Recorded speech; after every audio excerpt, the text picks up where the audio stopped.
Hey everybody, happy Friday. I'm excited to bring this topic to you today, and I'm hoping that some of you, maybe even over your lunch break, are able to jump on live so that you can comment. And, if there is a certain meal planning idea, prep, anything that helps you and your family, get things done quicker and make things a little less stressful, then please feel free to type in the comments. Even if you're watching the recorded, if you couldn't join us live and you're watching the recorded version, please feel free to share in the comments, because really that's what this is all about, is learning from each other. I'm going to share with you things that I have done and learned over time that have helped me save a little time in the kitchen and in preparing meals. And I kind of made a list as I went through thinking about how I do this each week. I went ahead and made a list so that I could give you this information in somewhat of an organized format. So I wanted to start off with just sort of a quote that I'm sure that you have heard before. If you fail to plan, you plan to fail, right? And I do think that there is at least some truth in that. I know that I am so much more likely to have a successful week, day, what have you, if I have a well laid out plan. Now, it doesn't mean that you have to be so rigid that, if something comes up that you can't just kind of go with the flow, but it's good to, especially with meal planning and prep, you want to knock it out as quick as possible. My husband said to me one day, I think I was a little bit frustrated at having to spend, a long time in the kitchen. And he said, but you love to cook, and I said to him, I said, that's true. I love to cook, but it's mainly because I love to eat. And it doesn't mean that I want to spend all of my time in the kitchen and prepping. You want to spend time with your family and doing things and friends and doing things that you love. So I'm going to go ahead and get started. First, just some general tips. So number one tip is to make a recipe bank. Now, what I mean by that is a bank of foods that are considered your family's favorites. So just kind of think, if you don't already have something like that, go ahead and kind of think, when you make certain dishes like, say, spaghetti or tacos, do they absolutely love it? When you make something like grilled chicken, do they not like it so much? So just kind of think about what you prepare for dinner and think about what your family favorites are and make just, again, a recipe bank. You could do that. I keep an agenda this is a calendar, but also has a notes section in the back.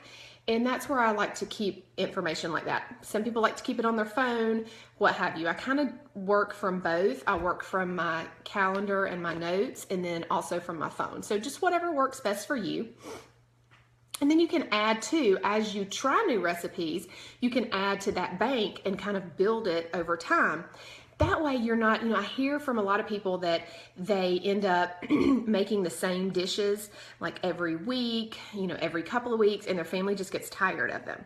So I would encourage you to have enough meals, build up enough meals that your family loves, that you can do this and have, enough for maybe a rotation every 3 weeks, maybe 2, but every 3 weeks would be better. That way nobody gets tired of it. Now, as you run out of things through the week, it's really important to keep a running list, right? You want to have a running list of any grocery items that you need or what have you. So I love to use an app on my phone for that. I have in the past, just written it down on list, but what happens to me is I leave the house without my list. And then I get to the grocery store and I'm like, oh my goodness, what in the world was I supposed to get? So I use an app, there are, many out there. There is an app called Any List, A-N-Y list, Any List. And I'm really loving this app. Now you can get the free version that allows you to just type in, as you run out during the week of something, just type it in very quickly. It's there when you go to the grocery store, you click on it and it deletes it and you're good to go. But you can also there's a couple of different paid versions. The basic paid version is $8 a year. And the thing that I love about this version is So you can add recipes that you find on the web. You could certainly type in your own recipe, and you can create a whole meal plan. So it gives you like a calendar there, and you can say, okay, I want to make this enchilada casserole for dinner on Tuesday. And you can click and it'll just show that that's what you're making on Tuesday. So, and it kind of, again, it keeps it very organized so that you just look and you know what the plan is for the week. The other thing that app will also do, I tend to shop at multiple stores. So for some things, I shop at Whole Foods, Trader Joe's, Kroger, or Publix, depending upon where I'm at and what I want to get. Because sometimes, one of the stores may not have a specific brand that I like, of like, let's just say yogurt or something like that. This app will allow you to organize your list by stores. So you can actually, if I know in 2 weeks I'm going to be able to go to a Whole Foods and there's something that I've run out of and I really want, then I can organize those items into that category that just says, Whole Foods. So that I think is pretty cool. And that way your lists stay really organized and you don't get confused. There's another website that you've probably heard us mention before called Plan to Eat. And you can get a free 30-day trial of that. But it's not an app that you can keep on your phone. That's really the only downside to it.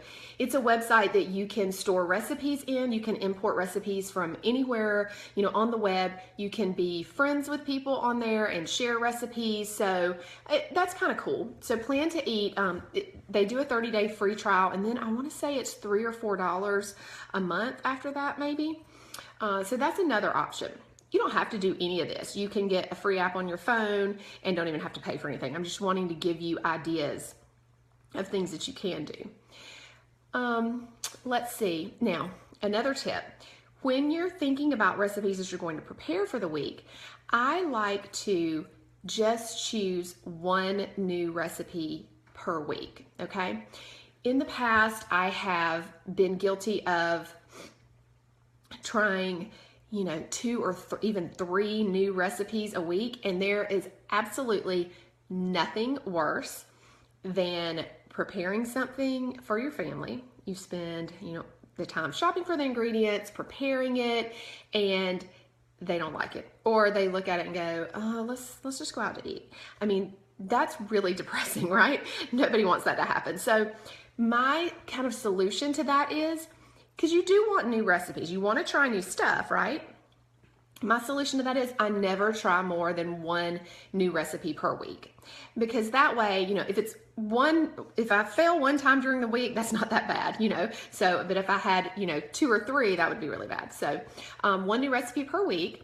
And then I also really love to get my family involved. I ask them, okay, here's what I'm thinking, and I may just give them ideas. Okay, here's what I'm thinking, we might have, for dinner this week. What do you guys think? And, what night do you want to have what? And that kind of thing. So, get them involved. They're much more likely to be excited about, eating at home, eating something healthy if you kind of get them involved in the menu planning. And I did want to mention that AnyList app that I referred to, if you did that paid version, you can it's a family version where, your husband, your kids, they could add to anything that they run out of, that they want you to pick up at the store, they can add to that list, and then that way it's all on your phone. I don't pay for that version. What I do is I tell my kids and my husband, if there's something that you want at the store, then add it to that list on my phone. So, you can do it either way. I just wanted to tell you that was an option. Let's see. Make out a menu. So now you've included your family, ask them, what they would like to have for dinner for the week ahead. And lunches too. You need to be, kind of thinking about lunches, especially if you pack your own lunch, your husband's lunch, your kids, that kind of thing. But go ahead and make out a menu, especially for dinner, so that everybody in the house can see that. So what I do is I have an area where I have a chalkboard. And on that, on one side, I have at the top, it says, what's for dinner? And then, I have Monday, Tuesday, Wednesday, Thursday. And then on the other side, it says activities. And so on one side, I put what's for dinner. And then on the other side, I put anything that we have going on, whether, like, let's say it's a dentist appointment, a practice, a meeting, whatever it is, whatever our activities are for that day, that, everybody kind of needs to know about. I put there, and that just kind of keeps everybody on track. They don't have to constantly ask you questions. Well, what are we having for dinner tonight? Like, my kids have just gotten in the habit of, they go and look at the list that I have, because they forget. They don't remember what you said you were going to have for dinner. So, they get on there and they look, and then everybody's kind of on the same page. And I do feel like this is really a good thing to start when they're younger, because what you're doing is you are teaching them how to plan for success, right? I mean, you're teaching them the importance of, looking at, say, the week ahead, planning and organizing. So I think that those are really good things to teach kids. Okay, my last kind of general tip, and then I'll go into how I actually go through the week and do these things. My last general tip is we do one breakfast night per week. So, and we'll just do breakfast for dinner. Breakfast, most everybody loves some type of breakfast food. It is so quick, so easy. You don't have to plan ahead. You don't have to, lay out things to thaw from the freezer and that kind of thing. Chop up a lot of vegetables, nothing like that. So make it really easy for yourself. You might want to do something like, toast and eggs and yogurt, or you might want to do waffles, or you might want to do pancakes, whatever your family likes. But I find that a breakfast for dinner is really simple. I always do breakfast for dinner on Thursday nights because I know that, I'm not going to be home from work in time to prepare for, a big meal that takes a long time. So we just do breakfast for dinner and it works out perfect. Okay, so the way that I sort of broke this down is kind of like, okay, let's talk now about putting this into action. Okay, how are we going to go about putting this into action? Well, I like to break up my planning into 2 days. Now, these are just suggestions. You have to find what works for you. But I have found that breaking this up into 2 days works really well. I don't have to spend tons of time on one day, and I can kind of wrap my brain around, okay, what's coming up in the next week and what do I need to plan for and prepare for. So what I do is on Friday, my first day of planning typically starts on Friday. And on Friday, I go ahead and look at the next week's schedule. So I look and I see, I keep my calendar, I look and I see, okay, what do we have going on? Are there things like, are you working late some of the days? Do the kids have practices? Is there church, something at church, meetings? Think about what you have going on the next week. And in thinking about that, then I think, okay, what nights will I have available to actually come be there at home and prepare a meal that'll be ready at, a decent time without me stressing out. So some of the days that's not going to be possible, right? You're going to be gone to, say, a practice, or you're going to be working late. Those are the nights that you need to already have something ready in the refrigerator to go to just heat up or what have you. So look at your week ahead, see when it's feasible for you to cook on, at night. And then from that, start then thinking about, okay, what items do I want to have on the menu for the upcoming week? So look at, your recipe bank, talk to your family, think about what items or what meals, you want to have for the next week, because you're going to need to create a shopping list from that. Okay, so create your menu, write down your menu after you've looked through your recipes. Now, another good tip, something that as I write out my menu, I typically write it in my planner first, and then I'll transfer it, once it's kind of set, I'll transfer it onto that blackboard where everybody can see it. But I keep that in my planner because then I can go back and look, like it might be a month later, and I might go back and look and go, oh my goodness, we had these salmon cakes. I totally forgot about those. They were so delicious. let me put that back into, our recipe bank, so to speak. So I find that kind of keeping the old meal plans, so to speak, are good to kind of look back through. So that's just another tip. Let's see. Okay, so then you can use, again, a blank calendar, planner, what have you, create your menu for the upcoming week. Choose 1 to 2 dishes that this is what I like to do. I like to send my kids to school 1 to 2 days a week with a hot lunch. Okay, so, most of the time they're eating things, like, fruits, veggies, some type of protein, maybe egg, maybe some tuna, something like that. Now they actually have started eating or asking for more sandwiches. So I have been preparing them some sandwiches, but that's more of a cold lunch. So 3 days, probably 3 days out of the week, I send a cold lunch, and then I try to send a hot lunch 2 days out of the week just to break it up so that nobody gets bored and then they don't want to eat what you send. So as I'm thinking about the meals that I'm going to prepare for the week, then I always think, okay, what are some things that I could make that leftover would be good for a hot lunch? Things like pasta, soups, stews, those are going to be your biggest things. So think about at least making one pasta or rice dish per week. Getting something whole grain is good, whole grain pasta or rice. But if you have something like that, then that helps with sending for lunch the next day. So my goal by Friday or Saturday is to basically have no food in my fridge. So basically I want to be completely done and have to kind of start new. That way, that lets me know I didn't waste anything. I, utilized everything that I bought the week before. So that's kind of usually my goal, and usually we do. Sometimes Fridays lunches are kind of like scraps of what's left over, which is okay. I mean, but just, again, utilizing everything that you have. So that's kind of my day one planning for the next week on Friday. Then I do my second part, or day 2, so to speak, on Sunday. And that's the day that I go shopping and prep. Okay, so that's my shop and prep day.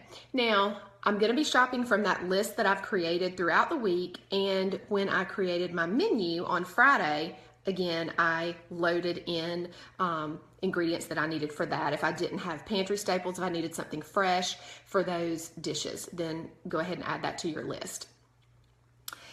Now, prepping. So go to the grocery store, get everything ready to prep. I mean, make it fun, as fun as you can. I like to turn on my diffuser, turn on some music. You don't want to spend tons of time in the kitchen, but while you're there, it's things that are necessary if you're going to plan for success and have some healthy choices available throughout the week. Then there's going to be some prep involved. I try to spend no more than 1 to 2 hours in the kitchen. Now, you can either, whatever works best for you, get your family involved if that is enjoyable for you to spend time with them doing that and they'd like to help you, get them involved. Or if it's kind of a time for you to spend in there alone, maybe you listen to some music, listen to a podcast that's inspirational, something like that, then take that time for yourself and just kind of zone out as you prep everything and listen to your music or your podcast. Make it so that it's, it doesn't seem like a chore and something that you don't look forward to or that you dread. Now, prep day. So the things that I like to do on that prep day: wash your veggies for the week ahead. In another, I think it was a Facebook Live that I did, we talked about getting, a big bowl or the sink. You can use the sink as well. And putting all of your fresh fruits and veggies in there that you're going to have throughout the week. Even if they're organic, sometimes there's still kind of that waxy film on the outside of your fruit and veggies. So it's really good to try and get that off. And if you do this in advance, you're not having to wash one thing at a time. It's saving you time during the week. So fill a big bowl or the sink with water. And then I like to mix equal parts of vinegar, or not equal parts, I'm sorry. I like to mix about half a cup of vinegar, a couple tablespoons of baking soda, and then I use either lemon essential oil or wild orange essential oil. Those two will kind of help break down any of that, again, that waxy film or any possible chemicals, pesticides, residue that's on the fruit and veggies. So go ahead, let them soak while you're in the kitchen, just let them soak in that, then rinse them off and put them back in the fridge. The only thing that I don't recommend doing that way are fresh berries, because berries, they tend to, if they get too wet, they break down and they kind of turn mushy, and nobody wants that. So I do wash those kind of as I go. I don't do those in advance. Once your veggies come out of that and you've washed them, then go ahead and cut up anything that you're gonna have to snack on throughout the week. I always make sure I have carrots cut for lunches, cucumbers, maybe some celery. Those are probably the biggest things. If I have other vegetables that I want to use throughout the week in, salads as a side dish, then I go ahead and cut those as well. Things like I might throw in a tray of something like sweet potatoes, butternut squash, carrots, onions, maybe some zucchini, squash, whatever looked good at the supermarket. Throw that on a vegetable tray, olive oil, salt, and pepper, let it cook in the oven while you're in there prepping, and then you've got, something that is nutritious, full of fiber, filling to add to, again, salads or as a side dish, something like that. So what I want to, the biggest point that I want to make when you're prepping is utilize your time wisely in the kitchen by sort of batch cooking. So, doing multiple things at once, because you're going to have to be in there anyway as you're making some of these dishes. Why not throw a tray of vegetables in the oven? Why not wash and prep those vegetables that you're going to eat raw, that kind of thing. Now, when you planned your menu, another thing that I like to think about is cooking something that can double as 2 meals, so to speak. So if I'm going to make, say, some homemade marinara sauce, then I'm either going to do one of 2 things. I'm going to make 2 meals that week that I can use that sauce with. So I might make, say, a lasagna or a spaghetti, and then we might have maybe pizza or a calzone or something like that. The other thing, if I don't do that, then I'm going to at least make a double batch of that marinara and freeze it for future use when I don't have time to make a whole batch. So that's just kind of another, always things like sauces and even sauteed meats, you can make double batches of and freeze them. The freezer is your absolute best friend. I mean, I freeze pretty much any and everything. There's not a lot that you can't freeze. So that's another tip. Another thing that you can do to sort of double, make extra of for more than 1 meal, if you're grilling something, grill extra veggies, meats, whatever it is that you like, grill extra so that you don't have to grill multiple times during the week, and you can just, pull things out and heat them up quickly during the week. Rice, quinoa, those are great things to go ahead and make in advance so that you can throw them on as a side dish or in a salad or something like that. Salad dressings, I always make a salad dressing for the week that I can eat. We eat quite a bit of salad, and so I like to have a fresh salad dressing. It's so easy to make, takes about 30 seconds, literally, no time at all. Okay, I think that those were kind of the main things that I do on prep day. So I've already thought about the meals that I'm going to have, obviously. I have everything there. I'm prepping for the week. And, based on what my week looks like, I know that there might be, say, 1 to 2 days for me personally that I can go ahead and be able to be at home and make a meal. So I'm going to choose those days. I'm going to choose a meal that maybe takes a little more time or that is better fresh out of the oven or off the stovetop versus reheating. And then the other days, I'm going to have stuff that I've made in advance that I can pull out quickly. And that's really, to me, that's really the only way that you can kind of avoid having to go out to eat at night, or not that you even wanted to, but you didn't have a choice because you didn't have anything prepared. And then each day, so now I kind of want to move into sort of everyday planning. So each night of the week, I think about the day ahead, okay? I think, okay, I go ahead and plan out, what are we having for our lunches, snacks, get everything packed. I go ahead and pack school lunches, my lunch, my husband's lunch if he takes his lunch that day, and any snacks that we have. I go ahead and make sure that I have those prepped for the next morning, because there's nothing worse than stressing out over having to have all of this done, right? So after the kids go to bed, or what I like to do is, as I'm getting things ready for dinner or helping them with their homework, maybe they're at the bar, I'm helping them with their homework, or they're, to answer questions, then I'm utilizing that time. I'm there with them, I'm spending time with them, but I'm utilizing that time to get everything ready for the next day. So that, I'm less stressed in the mornings. Nobody wants to be stressed when they first wake up and you're having to get everything together. I will also ask the kids before they go to bed the night before, I'll ask them what they want me to fix them for breakfast the next morning. So if they want something like, eggs and toast or what have you, then I'll go ahead and make sure that I have that ready when I wake them up. And that way I can be engaged and spend time with them before they go to school, and we're not rushing around crazy. Sometimes we have overnight oats the next day, and I'll let them make those after dinner. They'll make their own. But going ahead and having that plan laid out for the next day really takes off some stress. I hear so many people saying, we're just in such a rush in the mornings. I just can't get anything done. I'm trying to, get breakfast for the kids. And then we end up just grabbing like some kind of bar and eating that. And, so really just taking that small amount of time to prep in the evenings will eliminate that. I promise you.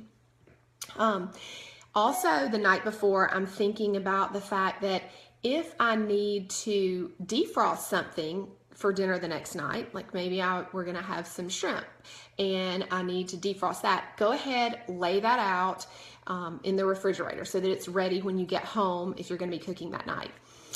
The other thing that I defrost in the refrigerator a lot is, I've shared this with you guys before, that we don't typically eat a lot of bread, and if I buy bread, it goes bad. So I tend to either make bread and freeze it, or buy bread that's already frozen. And I will, if I know the kids want, say, toast in the morning, then I will lay out a couple of pieces of bread from the freezer, put it in the refrigerator, and then that way it's ready to go in the toaster oven. It's already defrosted. So that's just another tip.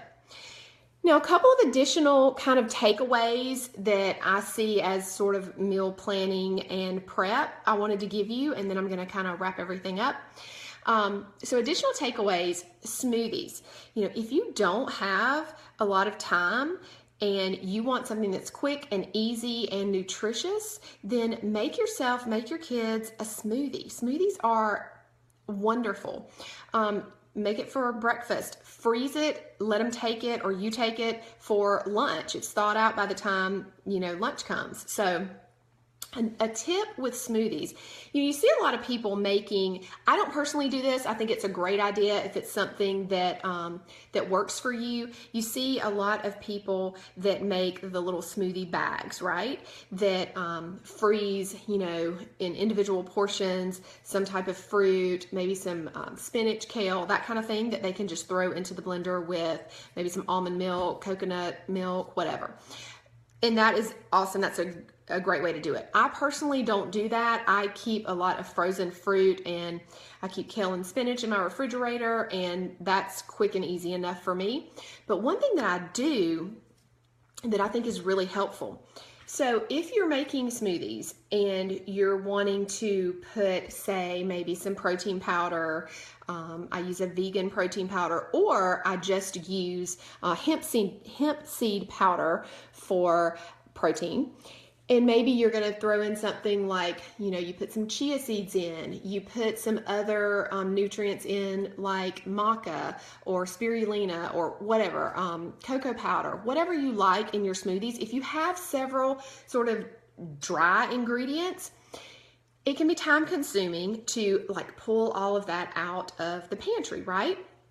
So what I have found works really well is get yourself, and I didn't even go buy one. It was like a toy basket or bin that my kids used to have toys in. Get yourself some type of basket or bin, put everything in that, and then that way when you go to make your smoothie, you pull that out, dump everything in the blender, and you're good to go. So that's just another way to save time, make it quick and easy for yourself. And then the last tip I would say is about leftovers. First of all, we never throw literally anything away. I pretty much, if I have something left over, let's say I made some tacos and I have, a portion of meat left. We've eaten it a couple times, we've eaten that a couple times and nobody wants more tacos, okay? I don't want that to go to waste. So what I do is I freeze that meat. And then the next week or two, you want to do it within a couple of months, but within the next week or two, usually, I will pull that out as a snack in the afternoon for my kids. We don't eat really snacks when they come home. What I tend to do is give them a meal and then they eat dinner, because what happens when kids come home from school? They start eating snack after snack after snack, and then they never really get full, or when they do get full, then they don't want to eat dinner, right? So our rule is, if you want some type of snack food, something sweet or what have you, you have to eat what we just call real food first, meaning you have to eat more of something that's like a meal first. So I save those things. It could be leftovers from the night before, or something, again, that I put in the freezer. I save those for sort of like after school snacks, so to speak. And then that way, the kids aren't filling up on a bunch of junk. The other thing is, if I freeze something like that only has a couple of servings, I might take it for lunch one day, if it's one serving, or if it's a couple of servings, then I'll send it for their lunch, or if it's enough left over, I'll pull it out for another dinner. So my point is, just don't try your best not to waste. I mean, you pay a lot of money for all of these, healthy, good ingredients. You want to get the most out of them possible. So I hope that this has been helpful for you guys. If you, I know everybody's busy and it's hard to jump on live sometimes. So if you are watching the recording, I would love for you guys to share any tips that you have on meal planning and prep that have helped you, just so that we can all learn from each other. So anyway, we will see you next time on the next Facebook Live. And if you have any questions for me, you can just go ahead and type them in and I'll check back and make sure that I answer those. Have a good weekend, guys. Bye.